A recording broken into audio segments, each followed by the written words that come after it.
Hello, welcome back to the ASEAN Breakfast Call, the dialogue session. And now we have New Sin Yu, who is one of the Bersih Steering Committee member with us today. He'll be sharing about the findings of the Bersih Peoples Tribunal. For those who have missed it, it's basically an independent tribunal that was set up to investigate electoral frauds that has happened in our 505 general election, the 13th general election that happened in Malaysia. Hi, Sin Yu. Hi, good morning, everybody. So, Sin Yu, tell us, for the benefit of our listeners who completely missed out about what the Bersih Peoples Tribunal is, and for our international listeners. Okay, the Bersih Peoples Tribunal is the very first time Malaysians has come together and we decided to set up this tribunal, which is supposed to play the role of like a Royal Commission of Inquiry or a role by the judiciary. But traditionally, it's supposed to be done by the government, it's supposed to be done by the judiciary, but because of the lack of political will and the lack of, lack of laws in place which enables the judiciary to play such a role, the people of Malaysia, they have no choice but to set up an independent tribunal by themselves to investigate into the failings of the 13th general election. And just to highlight the intensity of the problem, for example, a study by the University of Sydney and Harvard University, which is called the Electoral Integrity Project, EIP, recently showed that Malaysia's electoral demarcations as the worst of 66 countries in terms of fairness and integrity of its electoral boundaries. So I think this might explain some of the reason why it was set up. So, but again, I think Arlene brought out a point during one of our discussions on how independent or maybe how professional is the tribunal. The independence of the tribunal has always been a question has always been questioned by the public, and its skeptics have said that this is just a publicity stunt done by Bersih, which is an ally of the opposition party in Malaysia. Which is not an ally of the opposition party in Malaysia. We are pretty independent. Right. But what I can say is that the commissioners, you just have to look at their background, you just have to look at their credentials. We have Professor Yashpal Gai. He's from Kenya. He's also the chair of the tribunal, and he is an expert in constitutional law and human rights, and he is also the former special rapporteur for the United Nations. He has been the professor of public law in the University of Hong Kong and chair of the Kenya Constitutional Review Commission and chair of the National Constitutional Conference. So he is somebody who's of unquestionable integrity. And along with the other commissioner members, Professor Ramlan Surbakti from Indonesia, Dato' Azad bin Kamaluddin, Dr. Mavis Putucherry, and Reverend Herman Sastry, both from the latter three are all from Malaysia. Professor Ramlan is the professor of comparative politics at Airlangga University, Surabaya, and he's also the deputy chairman of the Indonesian Election Commission. He's the acting chair and the senior advisor on elections in the Partnership of Governance Reform in Indonesia. Dato' Azad, he's an advocate of solicitor of the High Court Malaya. He's formerly the administrative and diplomatic officer with the Ministry of Foreign Affairs in Malaysia. Dr. Mavis Putucherry, she's the former associate professor of the Faculty of Economics and Administration in UM and the co-editor of a book entitled Elections and Democracy in Malaysia. And finally, Reverend Dr. Herman Sastry, he's a Methodist minister. He's the General Secretary of the Council of Churches of Malaysia, and he's a member of the Executive Committee of Malaysian Consultative Council of Buddhism, Christianity, Hinduism, Sikhism, and Taoism. So all of them, they have a track record in this particular area.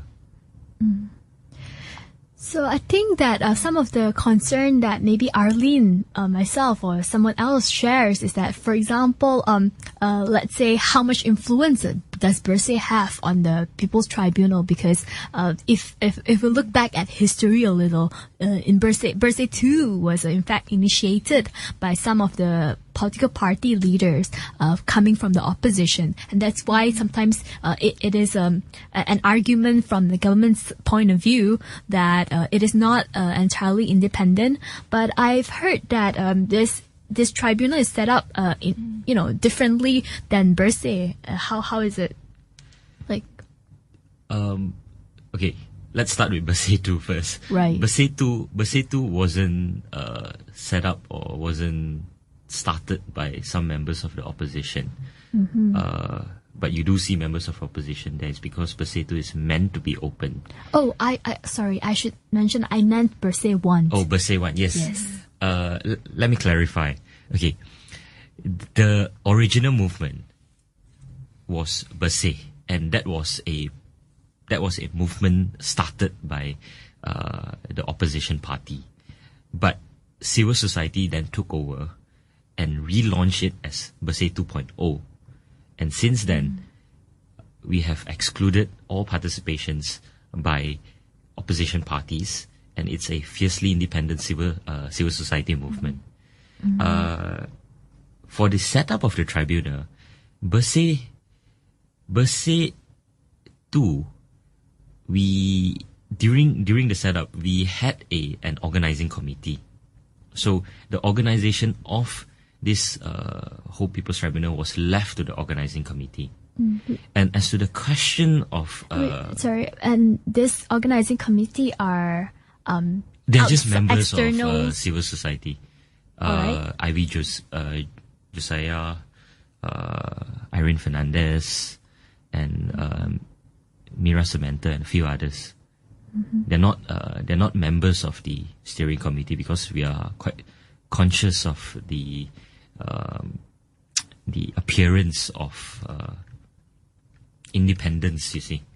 So, as for the tribunal members and even the legal team, there's no remuneration involved. At most, there's only disbursements being paid for any expenses incurred by them.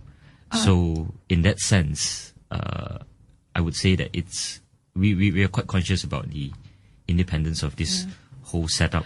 Actually, I just want to raise an issue. Like, I notice in the Malaysian politics, like being partisan is something that is, being seen partisan, that is something that is very sensitive. Like, but in that case, in this case, wouldn't it be good to not talk about whether this tribunal is independent or not? Even if majority of the opposition or government politicians and people endorse this tribunal, whether it's partisan or not, I think the key issue is to focus whether is this something effective? Is this something that what Malaysian wants? I guess maybe Bersih can sort of like try to explain to us like why this they started this tribunal in the beginning, like why it is important to the Malaysian public. It's actually quite sad that in Malaysia being, and I agree, in Malaysia being partisan, it's not necessarily a good thing, because automatically people would think that, oh, you would be biased, you wouldn't subscribe to any other view. So, and we are quite conscious of that, and sometimes especially when it comes to an investigative tribunal, especially when it comes to people making findings, it's very important to be seen not to be biased. Not only that, you must not be biased, you must also be seen to not be biased. And any hint of potential biasness would potentially damage the whatever finding, however true that it may be, whatever finding of the tribunal. So we wanted to avoid that, and that's why we have to not only we are independent, we have to look independent as well. And sorry, I forgot what's the like, why should, part of your question? Is it why should the people? Why do you think this is something important to the Malaysian public? It's important to the Malaysian public because after what had happened in the 13th January election, you see a lot of anger. You see a lot of people complaining. They are very unhappy with how the 13th January election was conducted. And following the 13th January election, you see that people gathering at the Kelana Jaya Stadium, there was about 150,000 people. Mm-hmm. So, and later on, a lot of police reports were being lodged because of indelible inks not working, because of voters not being able to vote. So, you hear all these complaints from so many people, and the problem is that there's no platform to hear them out. Mm-hmm. There's no platform to address their grievances. There's no platform to provide them with reliefs. So what Bersih had done is to do what the government refused to do, what the judiciary couldn't do, by setting up a tribunal so that everybody can come and everybody can talk about what had happened, and perhaps come out with plans so that we can work towards the future, so that these mistakes, these failings that had happened in the 13th January election by the Election Commission would not repeat itself again. Right. And I think that this gives people's chance to come up as witness in front of an international panel of experts and judges and esteemed characters to testify what they have seen to have happened in the general election, where no other avenues. Of course, this would beg questions about what kind of rule of law should have been upheld, especially with regards to election petition and whatnot. But that would be in our later part of our discussion. But for now, let's discuss about the findings of the Election Commission. What I've read from Malaysian media is they are talking about, one of the conclusion is that Malaysia elections were neither free nor fair. And in fact, the Election Commission and other actors broke every rule on the book, meaning that they have violated every electoral law at one point. So, what kind of other findings is this? An accurate, conclusion of the findings of the election of the People's Tribunal? It's just a very broad stroke of what the findings the tribunal made. I'm sure there's a lot of details in it. There's a lot of details in it. In fact, the report itself is 92 pages. Yeah, it's about 92 pages. And on top of that, there's an appendix of another few hundred pages. And this was collected after 5 days of hearing, five long, intense days of hearing. And let me just take a few steps back.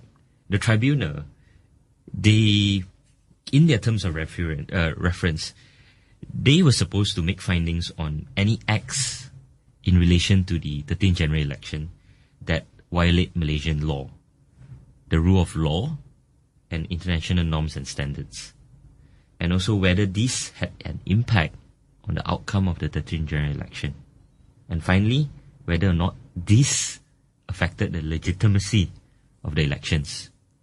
And the government as well. Well, ultimately the government. Right, okay. Because if the election is not legitimate, the government isn't legitimate. So, they made a lot of... let me just go through a number of their findings. Like, for example, compliance with law. Okay? That was one key area. Whether or not in the Elections Commission, not only that did they comply with the law? Did they ensure that people comply with the law? Because Elections Commission, they are also an enforcement body. So, the Commission found that the evidence of bribery and treating is convincing of widespread violations in certain places. So that's pretty damning, because you in a lot of the election petitions you hear a lot of allegations of vote buying, not complying with the Election Offences Act, and leading to the election, you see a lot of what you call this jamuan, or this Treating free gifts, freebies being given out, even brim, some outright brim, money given. So all these are evidence of bribery, and it's sad that the Election Commission, if you look at the Election Offences Act, they're pretty strong. They have a lot of powers under the law to do what is needed to stop all this. Talking about that, is there any body that actually monitor the Election Commission themselves? Since they are actually quite strong in terms of, as an organization, as a body that monitor elections, but are there people monitoring them? How effective they are? No, there are no formal body, formal institution, being the watchdog for the Election Commission, so to say. That's why we suggested that the Election Commission be placed under a parliamentary select committee. But it hasn't been done, as usual. And I think that some of the ASEAN countries, like Indonesia, if I'm not mistaken, they actually have, I don't know if it's the right term for this, but a dual election commission system, something like one that is set up by the people, which will be kind of the watchdog of this election commission. If you know, do you know a little more about it, Sinyu? I'm not sure how the other countries they run their elections, but if there is some sort of check and balance, that would be very good, because so far, whatever that the Election Commission does, there's no way of addressing their shortcomings, you see, because we have to go back to Parliament, and everything goes through Parliament, everything goes through a government. So that's a problem, you see. And if there's what I would call the lack of political view or political inertia to address such problems within the Election Commission, then there's just nothing you could do legally. I think also to answer Arlene's question, the Agong, as in that's The head of state. the head of state for Malaysia, who's elected from a meeting of rulers. He's technically supposed to be kind of the watchdog for the people, that watches the Election Commission's conduct and appoint the new commissioner if they are not conducting it in a free and fair and impartial manner, isn't it? The Yang di-Pertuan Agong is a constitutional monarch. Right.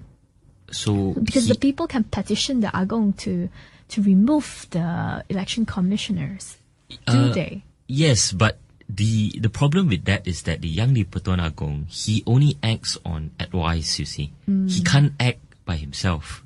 And especially when it comes to appointment of the commissioners, he acts on advice of the Prime Minister. So you may petition him, but ultimately he needs to act on advice, and that's provided for in the Constitution. So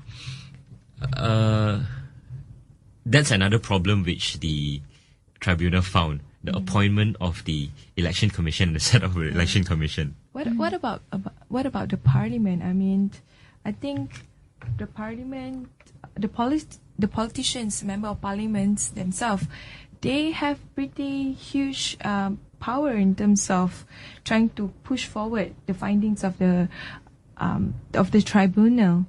What do you think of it? I would say that the members of the opposition, members of Parliament, their power is actually quite limited. Even as MPs, I feel that they're still quite helpless there, because it's sad, and it's true that the Malaysian elections, it's a zero-sum game. It's a zero-sum game. Even though you have 22 members of parliament, okay? 222. 222. Oh, did I say 22? Sorry, 222 members of parliament.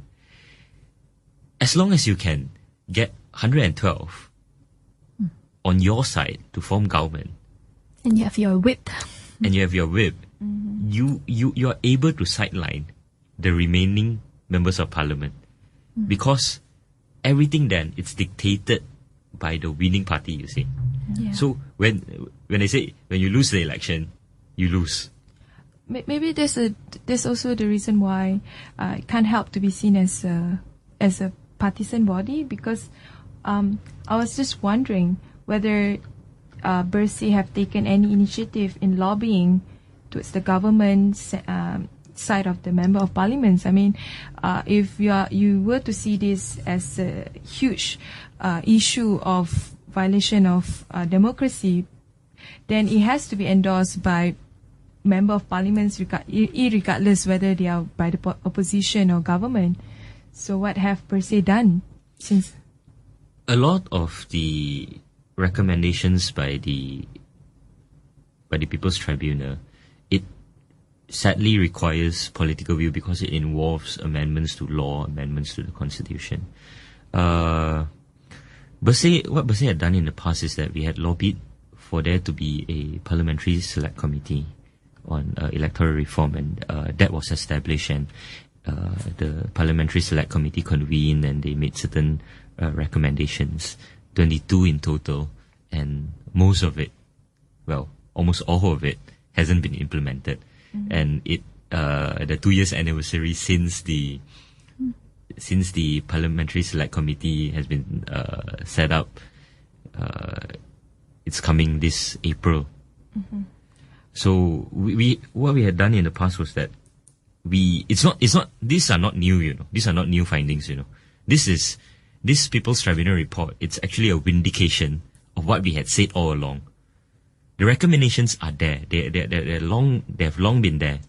And of course, now that we have this report, what we're going to do is that we're going to bring it to Parliament again, and we're going to have a session we're going to have a press conference and a session in Parliament to hand over this report to members of Parliament.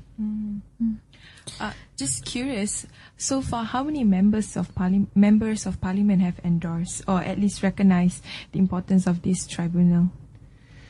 I can't tell for sure. I don't have the exact numbers now, but we had a lot of opposition members of Parliament being involved during the tribunal. So I think there's a number of them that came and testified during the hearing days of the People's Tribunal. And if I may bring back the questions of what are other findings of the People's Tribunal. Okay, let me just go through it quickly. There's a finding on compliance with law, like I've explained earlier. There's also a finding on the rule of law and international standards. And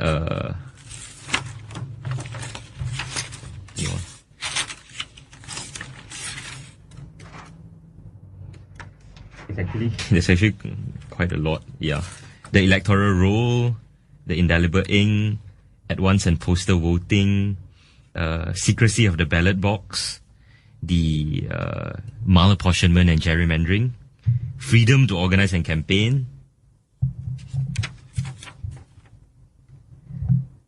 and whether or not there's a level playing field, money politics, and safe custody of electoral materials. So that's just a number of findings that were made by the People's Tribunal.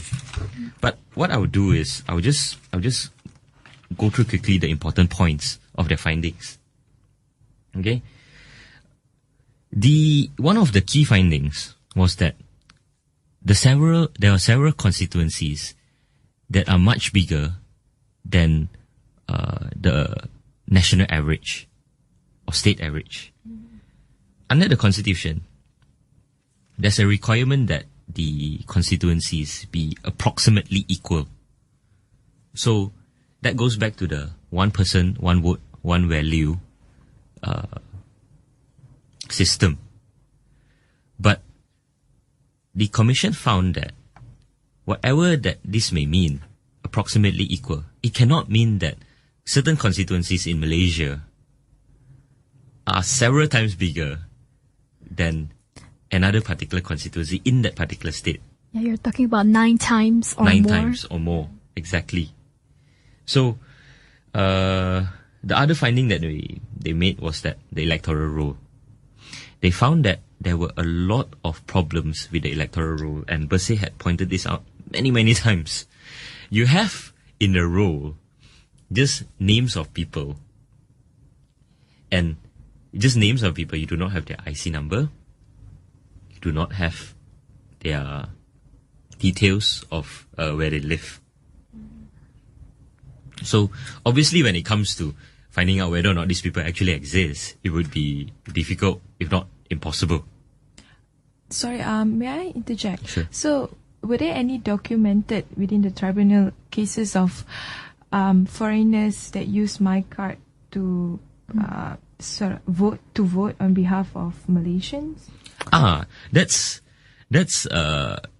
one area which the commission found was lacking in evidence, because a lot of these foreign workers voting, they are merely anecdotal evidence.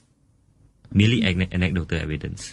And I should add that it's also hard to know whether a person is really a foreigner just by looking at, oh, he appeared foreign. Yeah. And it's hard to claim that, you know. Yes. And So and especially coupled with the RCI problem that we have in Sabah. So that means there's virtually no documented cases. Were there any? I mean, there were I'm just only curious. there were only oral evidence, I see. oral anecdotal evidence, which, if you ask me, would not withstand the standard of evidence required in a court of law. What would be required to prove that this really did happen? Of course, you would need somebody there to show that somebody, a foreigner who do not possess or do not own that my card, using a Malaysian my card to vote. Yeah, but that would require checking with whatever country they originated from, whether they're citizen of that country or not. Yes. Right. There's certain, well, to be a Malaysian citizen, there's a number of things that you must fulfill, and one of it is that you need to speak PM.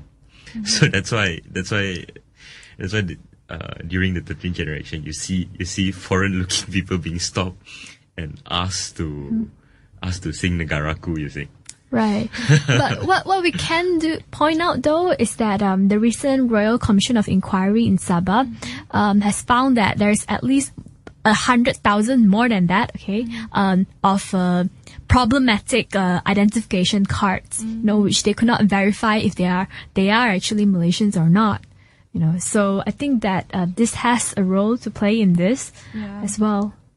So, but I think that maybe the factor that contributed more is really gerrymandering, right? Yeah, gerrymandering. Gerrymandering is the problem actually, and the problem with gerrymandering is that you are effectively shifting the goalposts. You see, you're shifting the goalposts, and I think it happens in every country. Just that it's so apparent in Malaysia. And as a result of gerrymandering, you have malapportionment. So you see a lot of rural seats supporting the ruling party.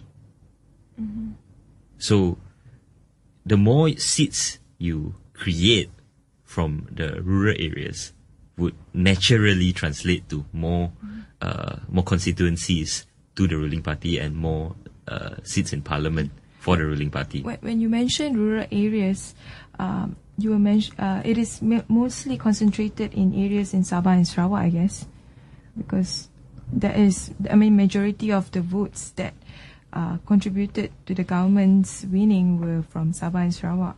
a sizable portion came from Sabah Sarawak, but not necessarily only Sabah and Sarawak. Even within the peninsula, there's quite a number of rural areas, and if I'm not wrong, the Election Commission, they labelled constituencies below 50,000 people, below 40,000 voters as rural constituencies. Urban is about 70,000 and more. The figure is thereabouts lah. Right. I think after this, we will talk a little about the recommendations that Bersih Peoples Tribunal has recommended, and of course the challenges in instituting all of that, and of course again, what's the way forward for everyone. Let's have a short break, and we'll continue our discussion after the break. Hello, welcome back to ASEAN Breakfast Call, the dialogue session. And now we'll be talking a little about the recommendations that the People's Tribunal has put up. We know that there has been some talk about boundaries commissions and a lot of others as well. So maybe Sin, you can enlighten us on that. Okay. Recommendations. The tribunal recommended constitutional amendments because, believe it or not, in Malaysia, the the right to a democracy is not contained in the federal constitution. You would wonder that a democracy like Malaysia, I mean, the first thing you should do is that, yes, everybody has a right to a democratic government. But no, it's not there in the federal constitution. So that the commission found very, very, very telling. Puzzling. Yeah, very puzzling. But it's there in our Proclamation of Independence. But of course, that's not binding lah. That's not binding. One of the key constitutional amendments recommended by the commission is that to drop the voting age to 18. Because a lot of other countries, except for a few, and Malaysia is one of the very few, the voting age is at 18. Or 17 even. Or 17.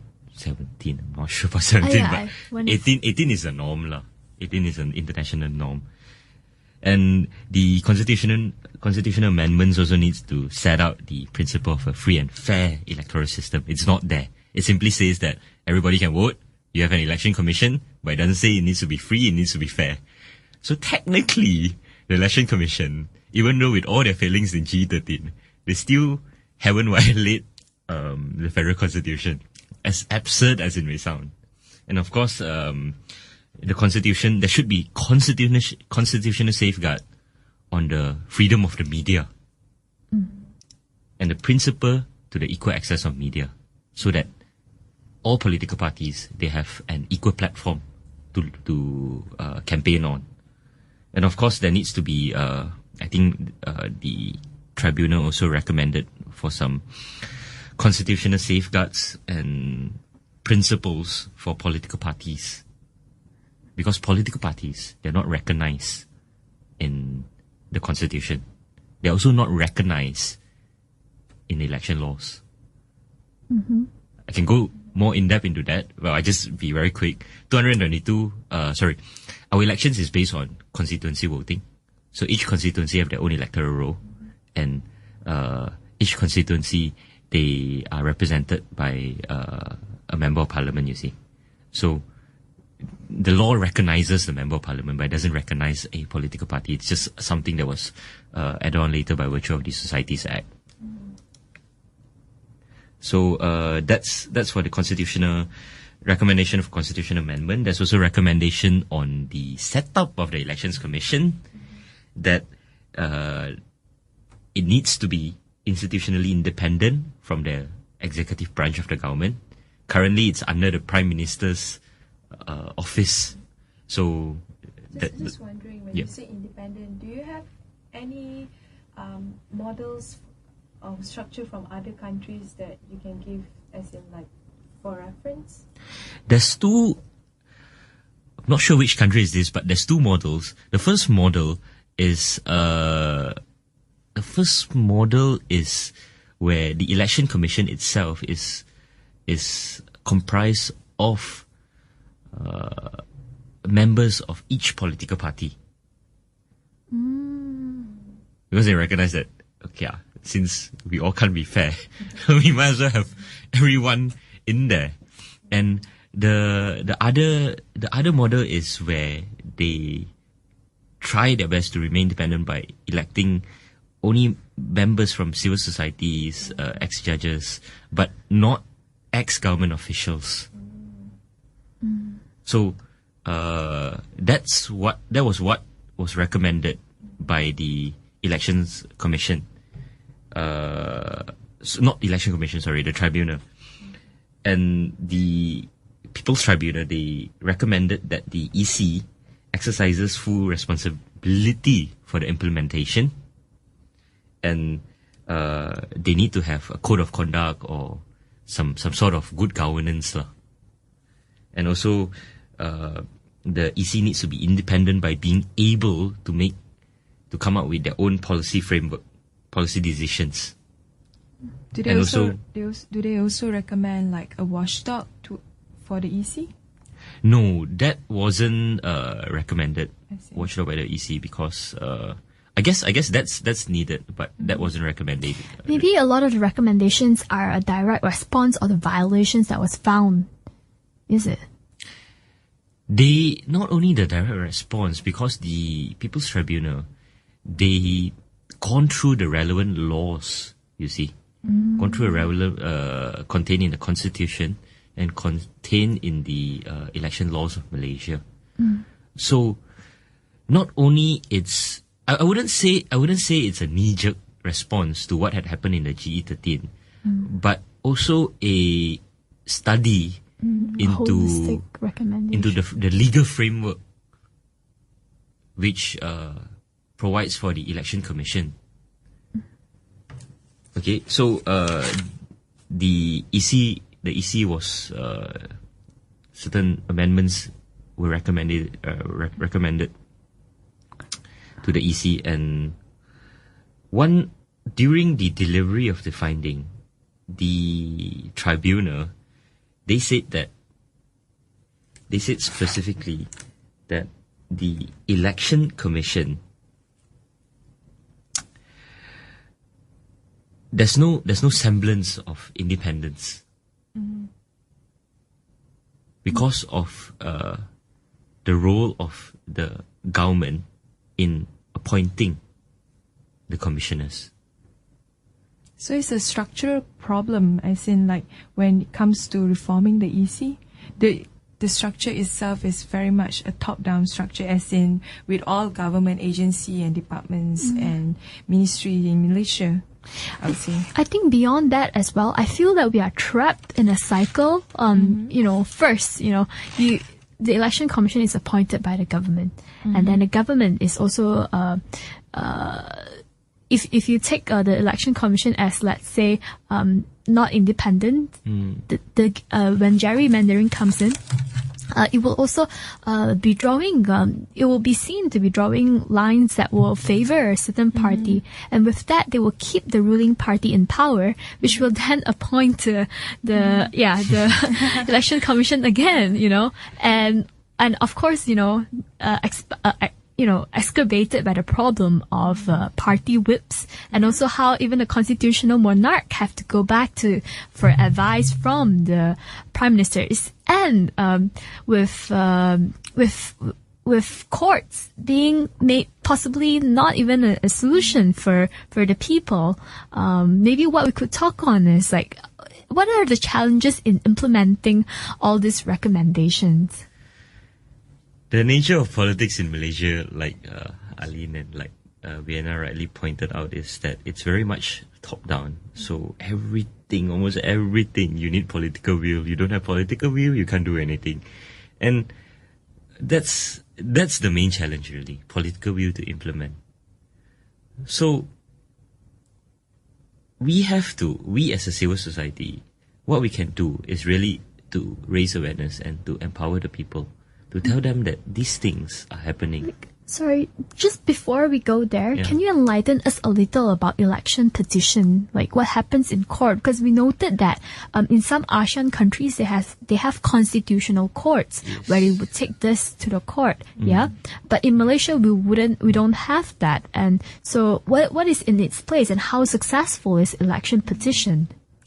The election petitions in Malaysia it's almost impossible to win. It's almost impossible to go to trial because since 2003 there hasn't been an election petition that had succeeded, you see. And the main problems is because of all the technicalities of all the election laws. The election laws in Malaysia and the rules on election petition was based on the English election petition laws and rules, and that was drafted in 1901. So it's more than 100 years old, and then you have this set of laws in place. And over the years, what the courts have done is this reluctance by them to deal with the grievances of the petitioners, you see. So by having all these technical rules which were not previously there in the laws. So I mean all law students would know you have statutes, you have legislations, and it's up to the court to interpret these statutes and legislations. And what I feel the court had done for the past 50 years, and perhaps it even started before that, even started in India. It's the same problem with Indian courts. What had happened is that the judges have been interpreting these rules very strictly and coming up with new interpretations which are very technical, very highly technical in nature. And as a result of that, it made the threshold to succeed in election petitions very high. So it no longer becomes a viable option to address your grievances of the wrongdoings that were done in election. So that's the problem with election petitions. It's not practical, it's not viable. How many of them were filed this time around? Almost 70. 70? Wow, yeah. And none 70. of them, what is status? I think only one went to trial. 2 went to trial, if I'm not wrong. May I know what is it? I mean... what? I may be wrong on this. It's Machang, and what's that place in Sabah? I can't remember that place in Sabah. Right. It's near Kota Kinabalu. I can't remember where. No, not Tawau. What's the election offences or issue here? Bribery. Both bribery. Yeah. Both are bribery. So I guess the numbers say it all. So 70. And of course, that's another recommendation, for there to be a proper platform to address your grievances, because the court is not a viable option anymore. And we are also aware of how the courts have suffered through a lot of constitutional crisis, or let's say questions on the independence of judiciary as well. Yeah, that's a whole different set of problems. A whole different topic. So it looks like, it's back to what I've kind of mentioned about how we are stuck, in this cycle in Malaysia. But actually, I was just wondering if that is the case, what does the tribunal serve, as in like in pushing forward in terms of our pushing forward the free and fair election in Malaysia? Because if it's just a way to giving recommendation and doing investigation, but it has no power in terms of influencing people from the government as well as from the legislation, I was just wondering, like, what is the way forward then? Sorry, in that, just to add on to that, right? In the defense of the People's Tribunal, I would have to say, reading through their reports, I think it is something that is almost unprecedented in Malaysia, where, you have civil society coming up together, organizing all this together themselves, doing all this research, doing all this, fact checking, writing out 92 pages reports and whatnot. It takes a lot of effort and collaborations from a lot of different individuals. And I think that I would have to give it to them, for taking up such a role, when of course it is not in their job to do such things, In fact, the onus should be on the election commission, to prove themselves to be independent. And where they fail, this is where, the People's Tribunal had to come in. But nevertheless, maybe you could point us to, let's say, some of the way forward. Is there some plans that the People's Tribunal have in mind, or Bersih? It's actually not the first time this was done in Malaysia. Tribunal of such is done in Malaysia. The first time was done by, the irony is that the first time it was done by Mahathir. The War Crimes Tribunal. Oh, yeah. Oh, okay. Remember that? It's in 2006, if I'm not mistaken, because I attended the War Crimes Tribunal. The War Crimes Tribunal against Tony Blair and George Bush. So let's take that for example. Right. Mahathir is powerless against Tony Blair and George Bush. Couldn't get them to be charged in ICC. Right. So he set up this tribunal, and it's almost the same as us. Get somebody independent there, and you have the witnesses, you have the prosecution, you have the defense. So Mahathir is an activist, He's a very effective activist. And even though that tribunal, and in this people tribunal, we don't have the legal authority, but we have the moral authority. And I think that's very important. Especially in a society that's very helpless. You have the moral authority. And it's very easy for interested parties to dismiss Bersih by saying that you're just an opposition tool. Why should we listen to you? All these complaints that you made, it can't be real. Why should we listen to you? So what we did was that we set up a tribunal. We showed them that, okay, you refuse to engage us. You refuse to test the veracity of our evidence, of our complaints. Fine, we'll do it for you. We'll get 5 independent members, set up a tribunal, and let them test. And we even invited, the People's Tribunal even invited members from the ruling coalition. We even practically begged them to come.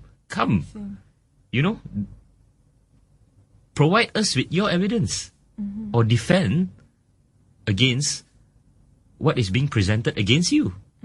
We even invited the Election Commission. Come. Join us. Provide your side of the story.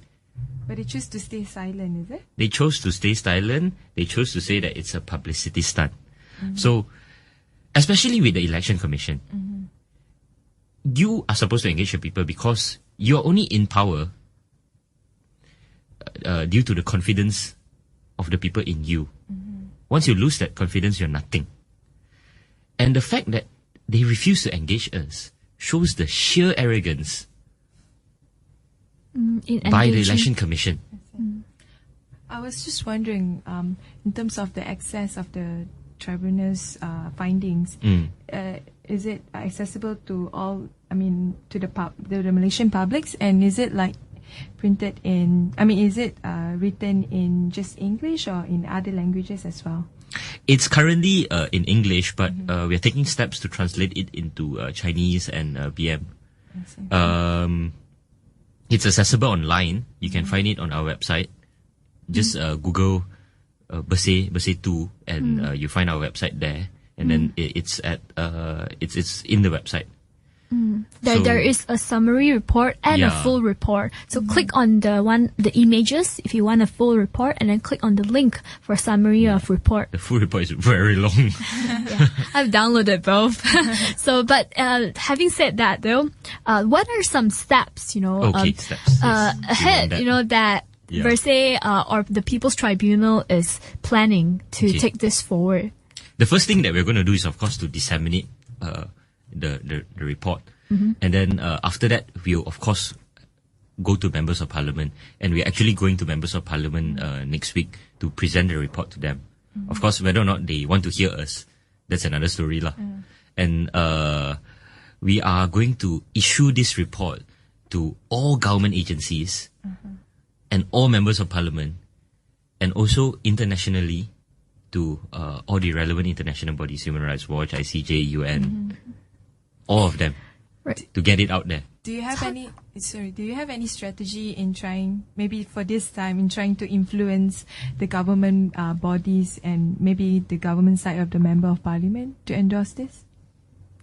We have always been trying to engage, and even with the PSC, that itself, a lot of it hasn't been implemented. So, but hopefully because a lot of what was recommended in the PSC, it's also part of the report, so it actually corroborates each other, you see. So maybe we could take them together, because there's already a PSC, and that's a form of engagement already. So maybe we can take them together and carry on with the lobbying that we are already doing. So perhaps you could also tell our listeners how can they support the People's Tribunal and Bersih, and also if you have any last message to all of them. The easiest way to support the findings of the People's Tribunal is, of course, to disseminate the information, talk about it. You know, like in any movement, if I'm not happy with something, I talk about it. And if I talk about it, hopefully I'll find someone else who's not happy with it. So we'll talk about it. And then if you keep talking about it, you get more people, and hopefully that would resonate. And you know what they say about resonance, right? You break down even the toughest of walls. Last messages.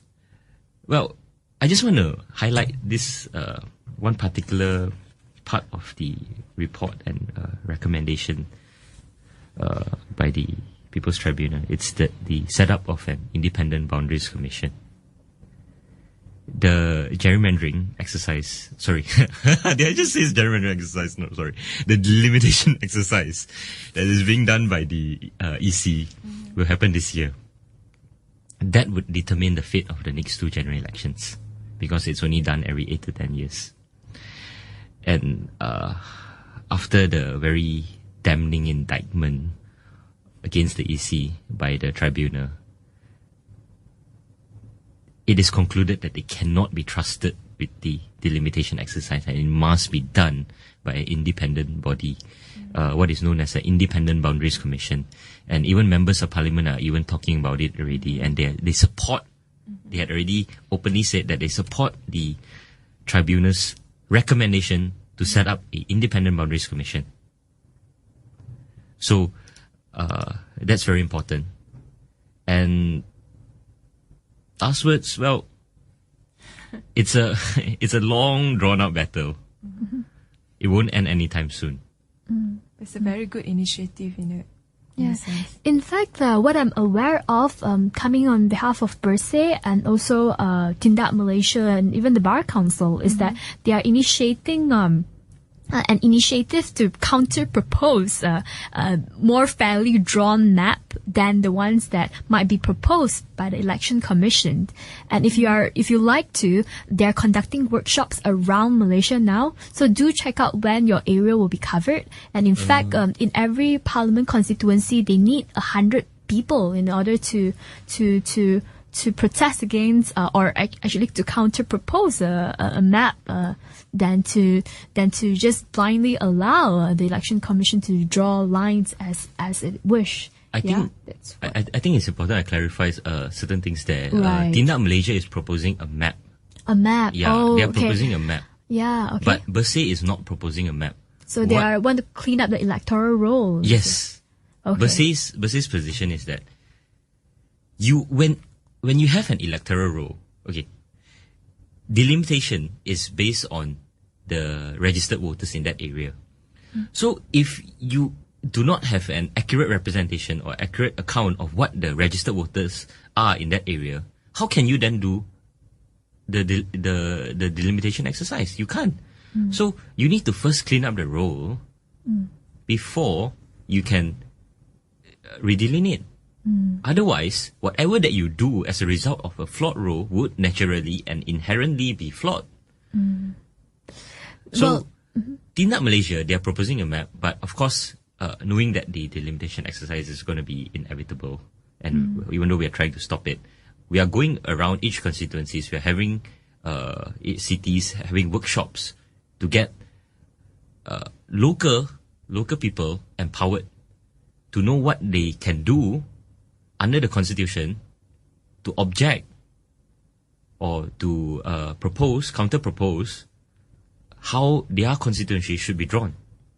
So the next one is in Johor, I think, and we are really going around the country. We are going to Sabah, Sarawak, and even the East Coast. Right. So make sure that you do tune in to the Facebook page, or Twitter, or website of Bersih, of DART, Tindak Malaysia, even Bar Council. Yeah. So thank you guys for being with us, Arlene. Thank you so much. Seeing you. And we hope to see you in the next ASEAN Breakfast Call.